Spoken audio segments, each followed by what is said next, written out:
Greetings. This is Doc Ock coming at you live and direct this evening from Black Facts Headquarters Central. Yes, that's right. Coming at you live and direct every single time with a brand new rhyme, as if it was a crime. I got to do it. I just can't help myself. Now that we've had our little intro today, what I need y'all to do out there is go ahead and give us a like, a thumbs up, and then go ahead and subscribe to our Tubular Black Facts channel. Absolutely. Go ahead and do it. Ain't nothing to it but to do it. Won't cost you a dime. And we promise not to waste your time, because we back tonight with more from the book Never Caught, the story of Ona Judge. That's right, Ona Judge, who is an enslaved African woman that escapes from the clutches of George and Martha Washington. Escapes from their clutches. Absolutely. So, let's get to it, because ain't nothing to it but to do it. We got your proverb ready today. Hot, and tasty. Nice and tasty. Here we go. Dawa Yamoto ni moto. Dawa ye moto. Dawa ya moto ni moto. Dawa ya moto ni moto. And what that means is, if you're trying to fight a fire, better bring some fire with you, because it's going to take fire to fight fire. So, I'm fired up, as you can tell. Let's get jiggy with it. Time to get on with the getting on. Here we go. A 6-month clock. Tick tock. Tick tock. This clock is starting to rock. Let me just turn this down a little bit over here. There we go. Martha Washington was a woman who loved her husband and her grandchildren. She was a strict domestic manager and kept track of the behavior and work patterns of all the slaves and servants. She was not interested in details of government or assumption of debts or the enlightened philosophical theories of the day. It appears that she did not spend any time thinking about the moral implications of slavery. Her goal was simple: keep her slaves in the dark. Okay. About Pennsylvania's abolition laws. Don't let them know squat. Martha knew she had to act quickly.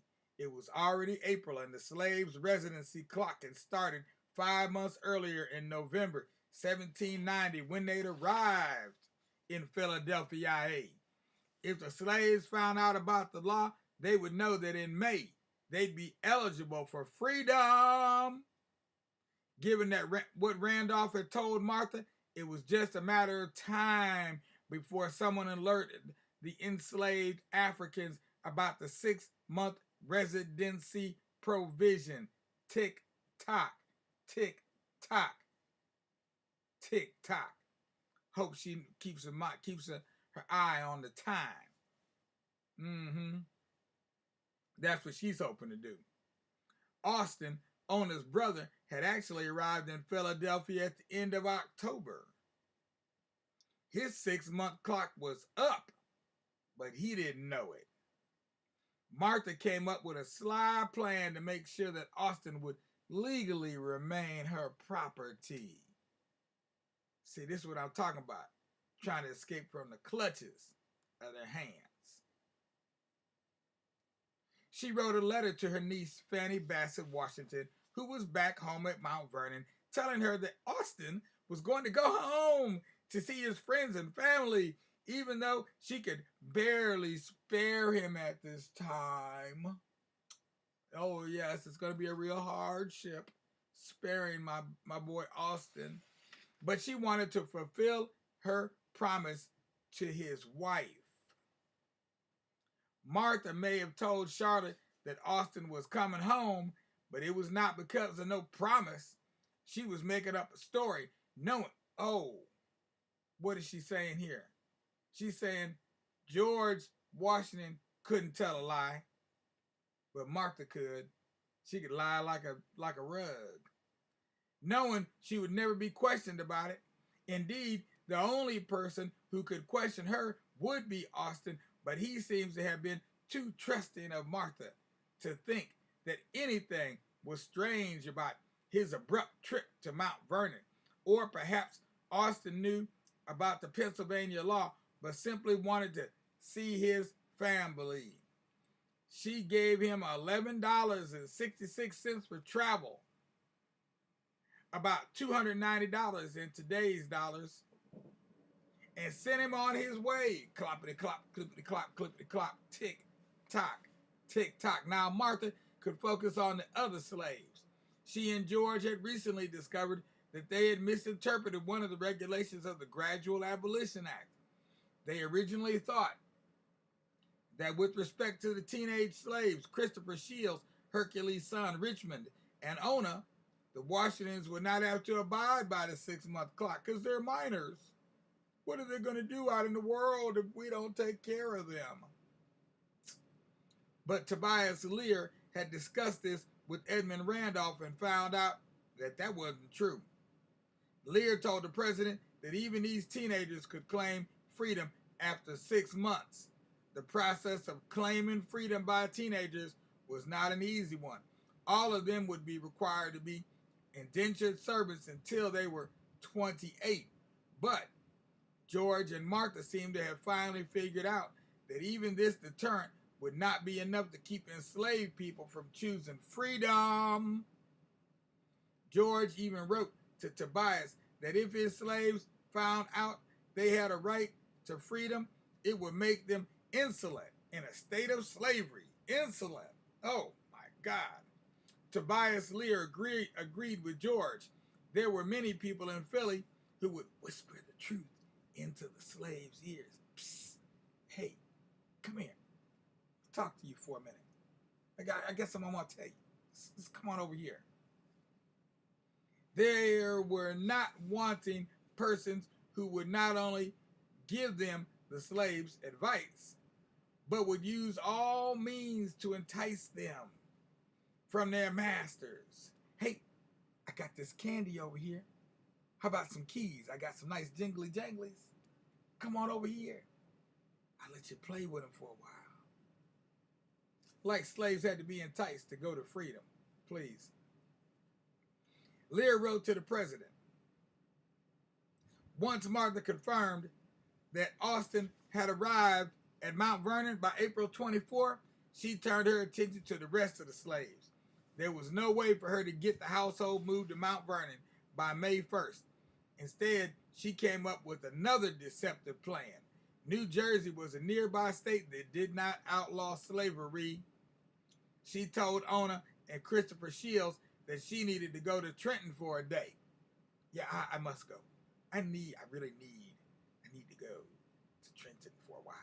See what's going on over there in the Trent town. As soon as they took the ferry across the Delaware River, the Washingtons believed that Ona's and Christopher's 6-month clocks would restart. By now, Giles and Paris were already with George on his tour around the southern states, so the Washingtons did not have to come up with another scheme to restart their freedom clocks. Richmond, Hercules' son, was scheduled to sail to Alexandria, Virginia on April 25th. This left Moll, the other enslaved woman, charged with watching the Washington grandchildren in Philly, and the famed domineering chef Hercules. Martha must have trusted Moll not to escape because there were no plans for her to travel back to old Mount Vernon. Hercules was another matter. Uncle Hercules, as Washi called him, was not a wide-eyed teenage slave. He was known throughout Philadelphia as a crucial member of the president's enslaved staff. Moreover, he had become kind of famous in his own right. Hercules was the kind of man who would walk down the city streets with a swagger. Part of this was because he was allowed to earn money. The Washingtons allowed him to sell kitchen slops, in other words, leftover cooking items like tea leaves, animal skins, and soup broth. He often earned between $100 and $200 a year from those sales. That's good money. And while he may have saved some of this income, he also was not afraid to spend it on the latest male fashions. He bought a velvet collared blue coat with shiny metal buttons, polished silver buckles for his shoes, and a pocket watch on a chain. He had a large network of friends in the free black community. Everyone knew who he was, even if he wasn't brandishing the gold-headed cane that he liked to carry. It was not a stretch for anyone, least of all the Washingtons, to believe that if any of their slaves would learn about the law, it'd be Uncle Hercules. Uncle Hercules, yeah, he might learn about that law. The Washingtons decided to play it cool. They casually asked Hercules if he would head back to Mount Vernon before the end of April. Hercules said, yeah, sure, I'll go back. It didn't seem to be a big deal to him. But then it was. Someone, we don't know who, told Hercules about the Gradual Abolition Act. He immediately realized that the Washington's casual request had been nothing of the sort. They had asked him to go to Mount Vernon so he wouldn't stay past 6 months in Philly and be able to claim his freedom. To Hercules, the truth was instantly clear. After all his time and effort making splendid meals and running the kitchen like a magician, the Washingtons did not trust him. Hercules knew he had a decision to make. If he claimed his freedom, he'd have to sacrifice his family, not only Richmond, his son, but his daughter, Evie, and Delia, who were back at Mount Vernon. Hercules' wife, Alice, had died 4 years earlier. Hercules also knew that if he did choose his freedom, Evie, Delia, and Richmond might be punished. This time Hercules chose his family. When Tobias Lear confronted Hercules, telling him that Tobias and the Washingtons knew that someone had told Hercules about the Gradual Abolition Act, Hercules put on a terrific show. He made sure to appear upset and desperate when he told Tobias that he had no intention of leaving the Washingtons. Oh, why? Why would he do that for? Tobias fell for it. He even wrote to the president saying that Hercules was mortified to the last degree to think that a suspicion could be entertained of his fidelity or attachment to you. The Washingtons were pleased. Hercules had proven himself to be a loyal slave. I mean, he was just like part of the family. They didn't have to worry about him anymore, or so they thought. For the next 5 years, Hercules worked long and hard for the Washingtons, but then in the summer of 1796, just after Ona escaped, something happened. Something miraculous happened to Hercules, and he must have got the drapetomania, because that nigga left. Oh, I'm sorry, did I say that? Yeah, he left. It just after Ona escaped, something happened. Hercules was sent back to Mount Vernon. When the Washingtons returned to Philadelphia afterward, they took only 2 of their slaves. Hercules was not one of them. Further, he was fired as a chef and demoted to one of the worst jobs on the plantation. They made him a field slave. He was out there doing hard labor, digging clay for bricks, spreading cow manure, okay? And smashed stones into the sand so they could be used to plaster the exterior of buildings. What? Clay for bricks and then spread dung and smash stones into sand so they could be used to plaster the exterior of buildings. That's what they were using for plaster? Cow manure? Huh, that must have smelled really nice.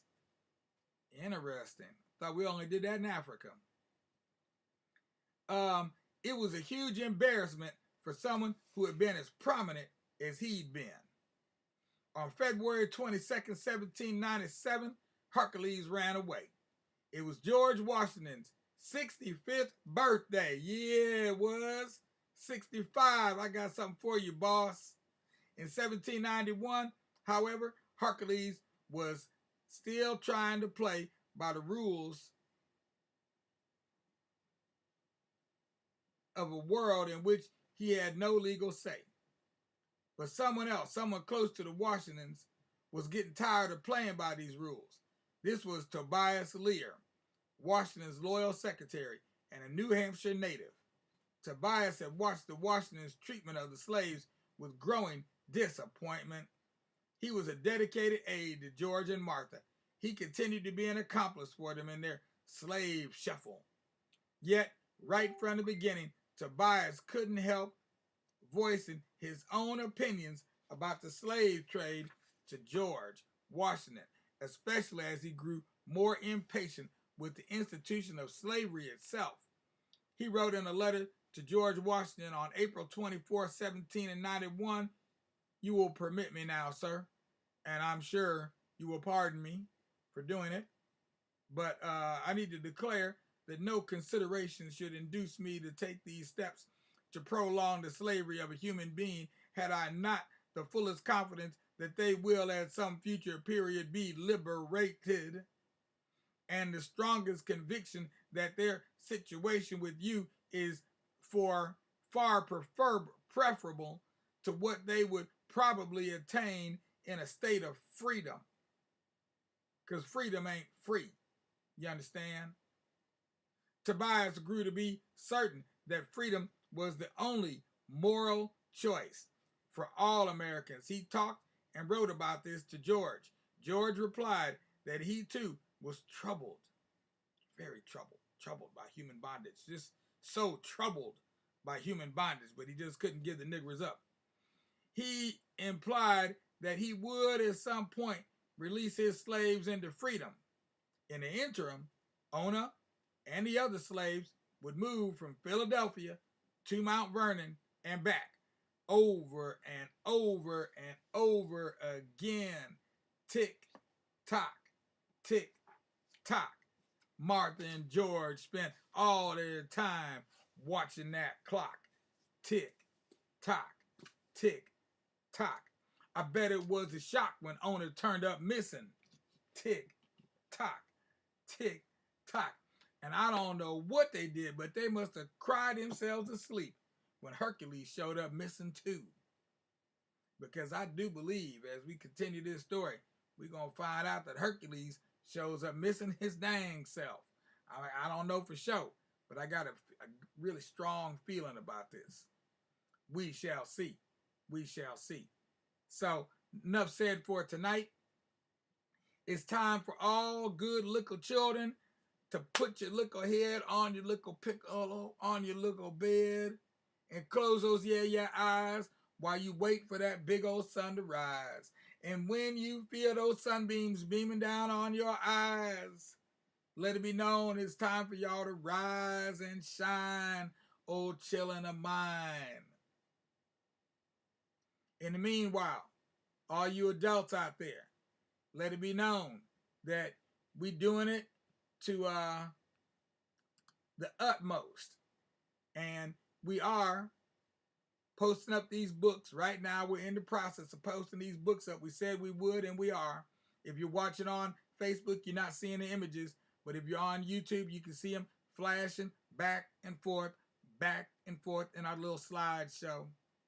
So let it be known, you can pick up one of these books for just a mere $20 donation. So that's something else that you can do.